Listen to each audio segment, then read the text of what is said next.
October 1929 wasn't the beginning. The economy was already dead. For 18 months they knew and said nothing. Who made money while America starved? Kennedy, Rockefeller, Morgan. They didn't predict the crash, they caused it. 89% of wealth vanished. 9,000 banks collapsed. 25% unemployment. No safety net, no insurance, no mercy. It took 25 years to recover. An entire generation lost. Your grandfather stood in that breadline. He never told you why. 2008, 2020, 2023. The pattern repeats. The insiders still know first. History doesn't repeat, it rhymes, and you're still not invited. October 1929 wasn't the crash, it was the funeral. The economy had been dead for 18 months, and Wall Street knew it.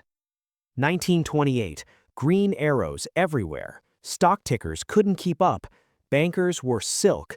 America was printing millionaires faster than newspapers. Farmers bought stocks. Shoeshiners gave investment tips. Your grandmother's neighbor borrowed money to buy more money. The official story? Black Tuesday, October 29, 1929. Panic selling, market collapsed, depression began. Clean, simple, taught in every classroom. They tell you people jumped from buildings, bankers wept, fortunes evaporated overnight, a tragic accident of greed and fear. That's the story. Newspapers printed that story, economists repeated it, teachers taught it, presidents referenced it. For 95 years, it's been a lie. Because the real crash, it didn't happen on Wall Street. It happened in farmhouses, in grain silos, in dirt. 18 months earlier. Nobody was watching. April 1928. Wheat prices collapsed. Not slowly, instantly. Farmers went bankrupt by the thousands. Banks holding farm debt? They knew. They just didn't tell anyone. The Federal Reserve saw it. Treasury officials saw it. J.P. Morgan saw it. They had 18 months to warn people. They chose silence. Why? Because they were still selling. Here's what actually happened. World War I ended in 1918. Europe was destroyed, couldn't grow food. America became the world's breadbasket. Farmers borrowed millions to expand. By 1927, Europe recovered, started growing their own food again. Suddenly, America had too much wheat, way too much. Prices started falling. Farmers couldn't pay their loans. April 1928, the dam broke. Farm bankruptcies exploded.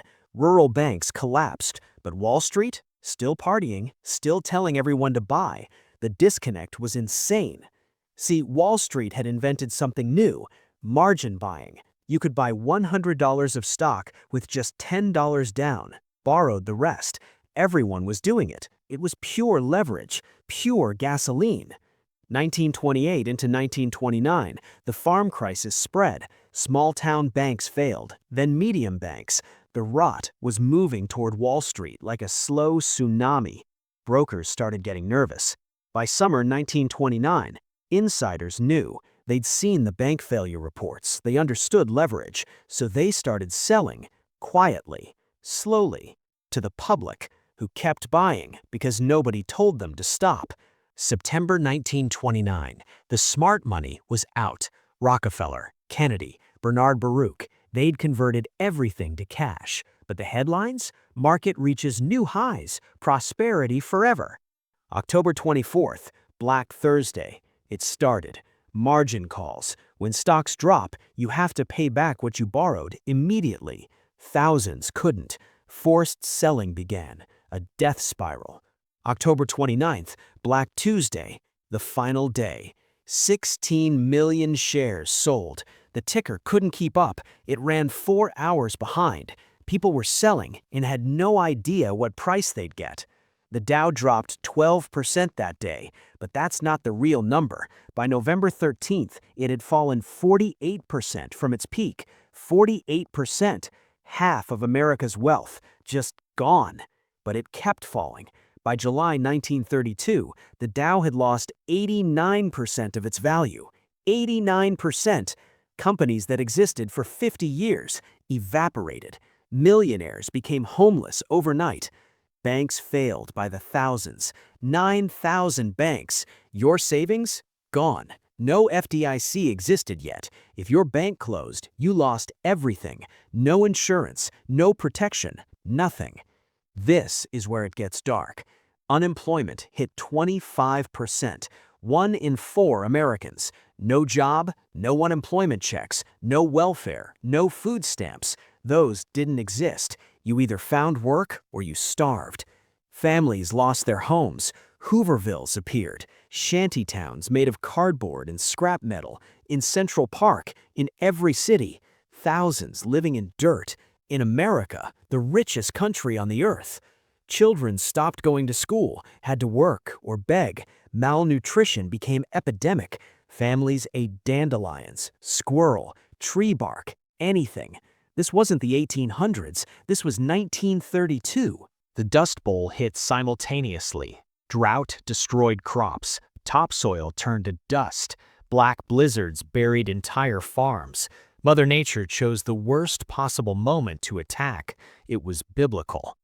So how did people survive? First, they moved. 2.5 million people abandoned their homes, packed everything into jalopies, drove west, looking for any work, any hope, the Great Migration. Second, barter economy. Money was worthless if you didn't have any.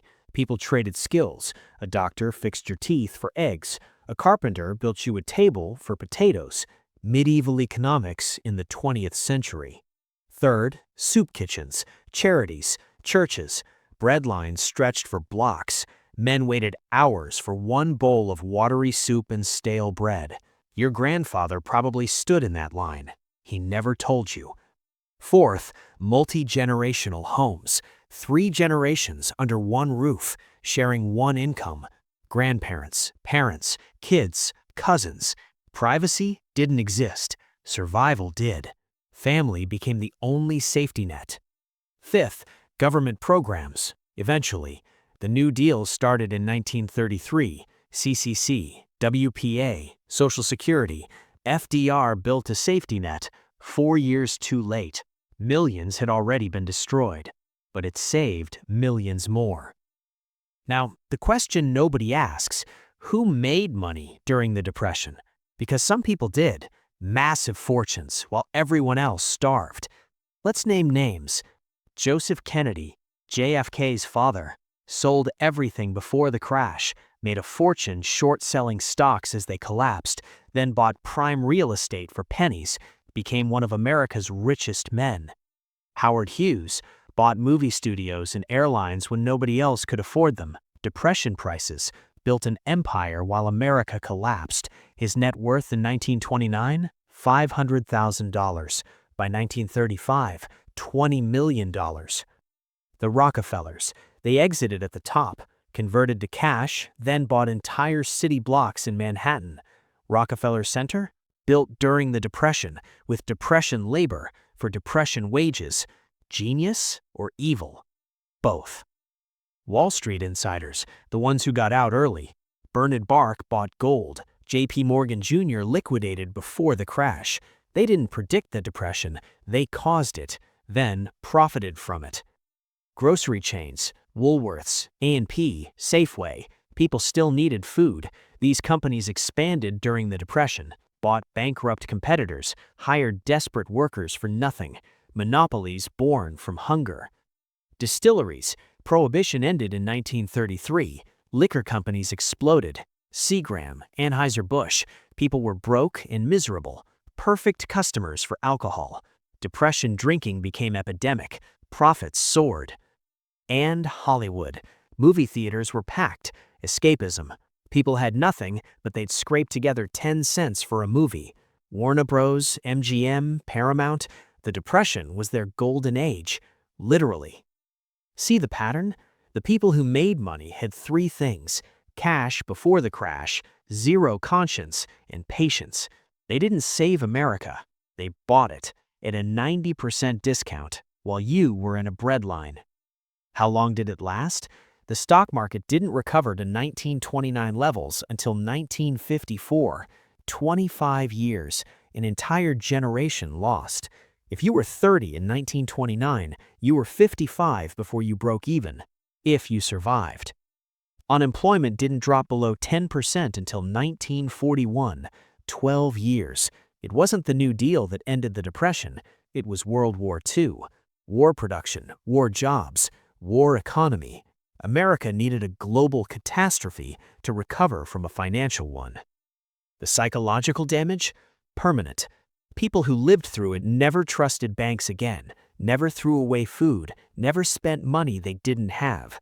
Your great-grandmother who saved rubber bands? Depression survivor. That fear never leaves. Here's what they don't teach you. It wasn't a market crash, it was a wealth transfer, from the uninformed to the informed, from the public to the insiders, from the poor to the rich. And it was legal, completely legal. 2008 happened the same way. Insiders knew, sold early, bought back cheap. 2020? Same pattern. 2023 banking crisis, same playbook. The names change, the mechanics don't. History doesn't repeat, it rhymes perfectly. The Great Depression wasn't born from a crash, it was born from silence, from people who knew and said nothing, from a system designed to protect insiders. That system, still here, still silent, still waiting, and you're still not invited to the meeting.